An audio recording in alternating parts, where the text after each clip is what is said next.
Welcome to the Pewter Museum, my show dedicated to looking at the mysteries, controversies and unsolved questions in the Pokemon series. My name's Brandon and today we'll be looking at the mystery of the GS Ball. The GS Ball mystery is one that has frustrated, mystified and amused Pokemon fans for almost 20 years at this point. For those that don't know, I'll provide a brief explanation so you're not completely lost before we start. The GS Ball was an item in Pokemon Crystal that was introduced into the Pokemon anime. Professor Ivy gave the ball to Ash to give to Professor Oak, who couldn't figure it out, so Ash was tasked with travelling to Johto to give it to Kurt, the Pokeball expert. To properly understand the mystery surrounding the GS Ball, we have to go all the way back to the start, and I mean the very start. So, a pair of games called Pokemon Red and Blue burst onto the scene and everybody loves them. Fans are introduced to the concept of legendary Pokemon in the forms of Articuno, Zapdos and Moltres, as well as the iconic Mewtwo.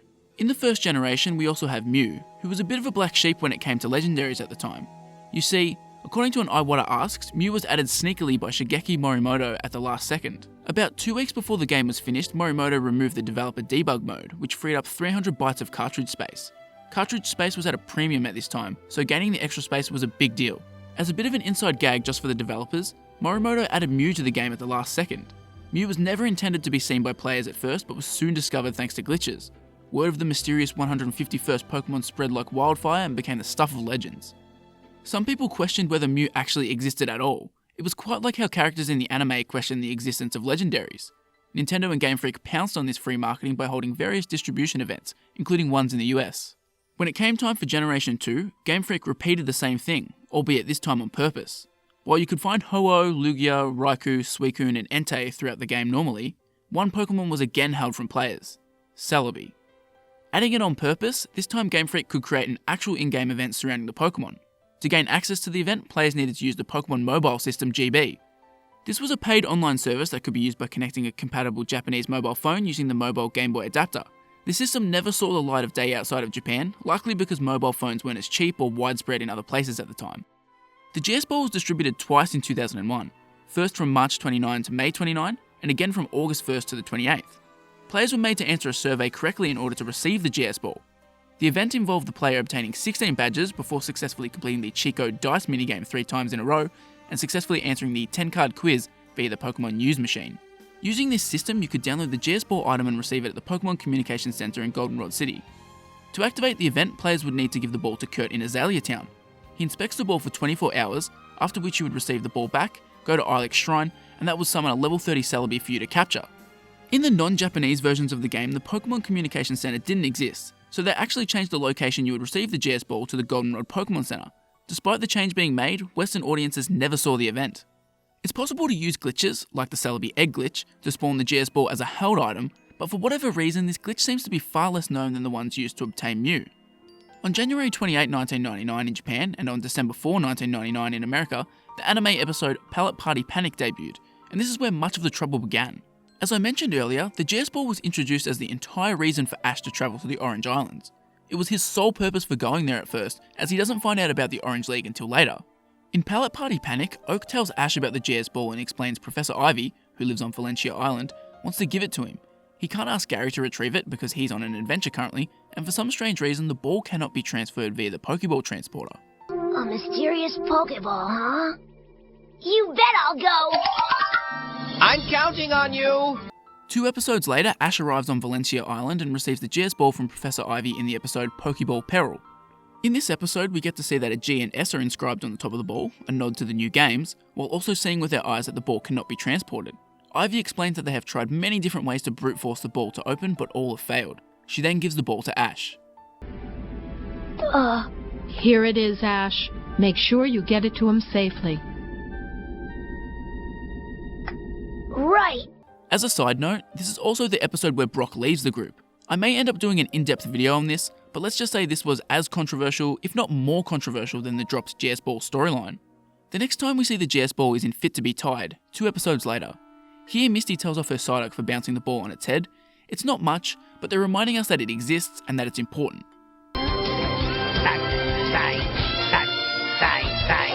Psyduck, that GS Ball isn't a toy! Now get back in your Pokeball before I start bouncing you around! We again see the GS Ball in A Way Off Day Off, which is 13 episodes later. Much like the previous appearance, this one doesn't exactly make it the star of the episode, but it's quite important nonetheless.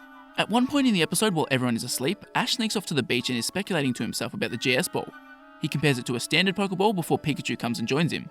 I wonder what it's for. There's gotta be something different about the GS ball besides the color.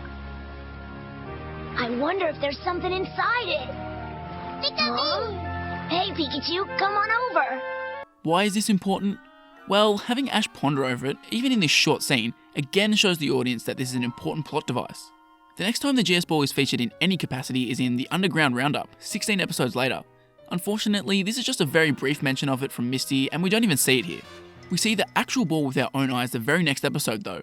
A tense situation sees Ash and Co returning to Pallet Town. Ash gives the ball to Oak, who plans to examine it later, but a Team Rocket plot to steal all of the Pokemon from Oak's lab sees it temporarily being stolen. Of course, Ash gets it back, and in the next episode, the Rivalry Revival, Oak gets a chance to study it. We see him looking over it, but when Misty asks if he's been able to discover anything, we learn that he's turned up nothing. Have you been able to figure out anything about the GS ball yet? Nothing so far. I'm totally stumped. Wow. If you can't solve the mystery, and Professor Ivy couldn't solve it... Earlier in the episode, Ash learns that Gary has moved on to the Johto region. Not wanting to be outdone, Ash also declares his intent to travel to Johto.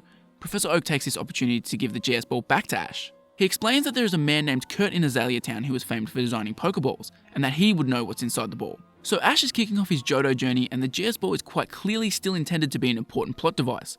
This would have been a perfect opportunity to handwave the ball out of existence, but the writers continue using it in a major way. There's no question, at this point in time, the GS ball is definitely supposed to lead to Celebi. The Rivalry Revival debuted in Japan on October 7 of 1999, so there's under 2 years until Celebi Voice of the Forest will premiere. Unfortunately, there aren't too many details about the production of any of the Pokemon movies, so I can't find out when Pokemon Forever started being worked on. However, I think it's safe to say the earliest they started working on it would be around the time Spell of the Unknown released. That film premiered on July 8 of 2000 in Japan, so it's safe to say sometime before or after this is when development really took shape on the next movie. That means we're probably around 8 months away from the writers nixing this story arc. The next time we see the GS ball is in Once in a Blue Moon, which premiered on December 23, 1999. This was 11 episodes after it was last shown, and the ball actually takes centre stage here. In this episode, Ash takes the ball out of his bag to polish it, but it ends up being stolen by a Quagsire. The rest of the episode is spent trying to get the ball back, so clearly the writers want the ball in the audience's mind. The next appearance is in A Shadow of a Drought, which premiered on April 6, 2000. This came 15 episodes after the last appearance and basically marks what everyone would have thought would be the culmination of the mystery. The gang arrives in Azalea Town but can't find Kurt. Eventually they find him at the end of the episode. In the very next episode, Ash gives the ball to Kurt to study. Upon giving him the ball, they're shocked to learn that Kurt has absolutely no idea what it is, but he promises to study it. Shenanigans ensue in the episode, Brock catches a Pineco, and at the end of it, they ask if Kurt has learned anything. Surprise, surprise, Kurt is clueless. It's simple yet complex, classic but bold, advanced while still somehow primitive. In other words, Yeah? I don't have a clue.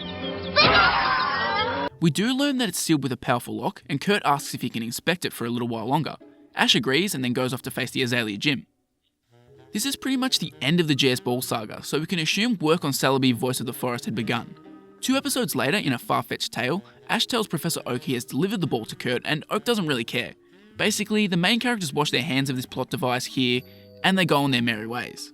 Technically, it does show up again in a flashback during Hour of the Hound Hour, 5 episodes later, but this is incredibly minor and basically just the characters remembering they had something stolen from them previously, similar to what happens in this episode. And that's it. It's never mentioned again. Well, actually, the GS Ball does appear on the title card for every Johto League Champions episode.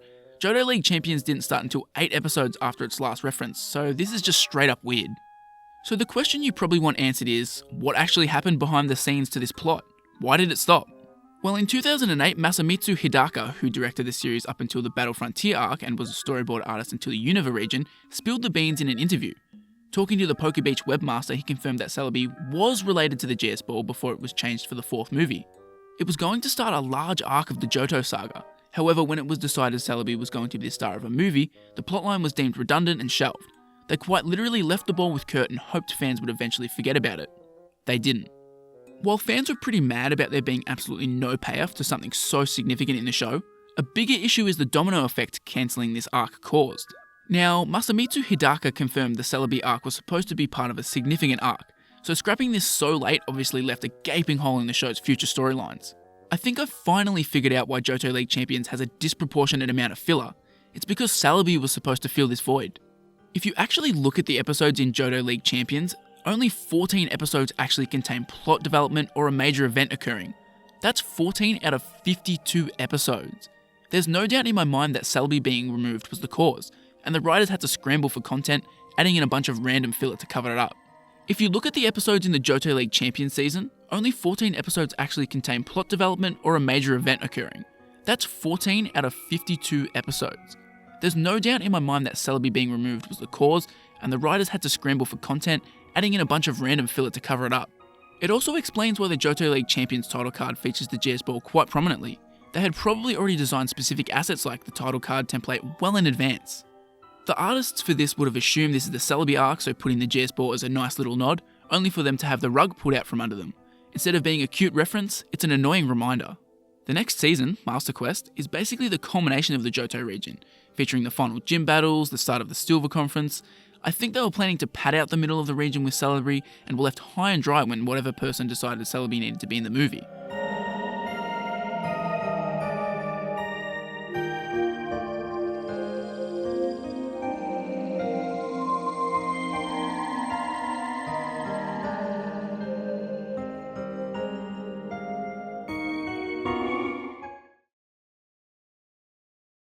I think we can all agree that just expecting your audience to forget that a major plot point has been dropped is incredibly insulting. The biggest question I have is, why the hell didn't they just incorporate the GS Ball into the movie somehow?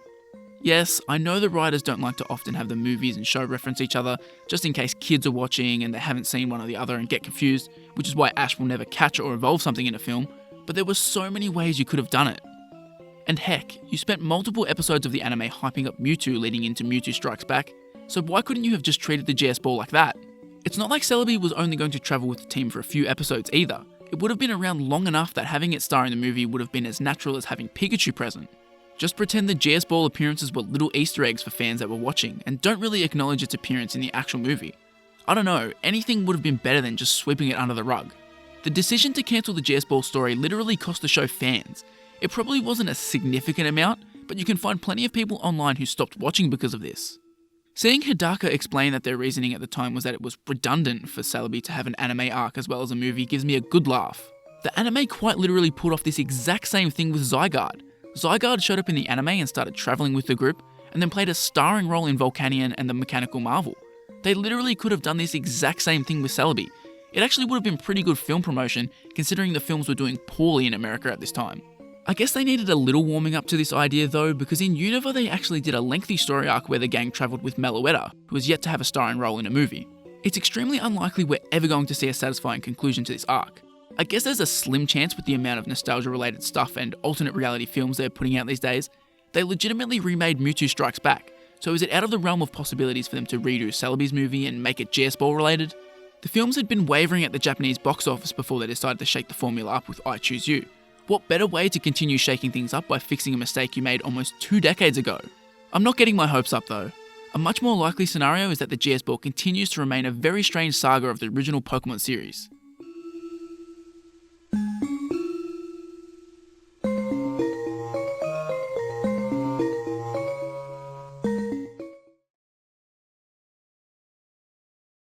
Hey guys, thanks so much for watching my video chronicling the mystery of the GS Ball. I see this topic brought up constantly in online Pokemon communities, and it's startling to see how many people actually still don't know what happened. The driving force behind me making this video was to try and put together all the information about it in one place, so hopefully some awareness can be spread of what actually happened. What are your thoughts and memories about the GS Ball saga? Did it piss you off at the time? Sound off in the comments below. Also, if you enjoy my videos and haven't done so already, hit the subscribe button so you don't miss out on brand new videos and 2 episodes of my podcast, Who's That Pokemon?, a show where I review the anime episode by episode each and every week.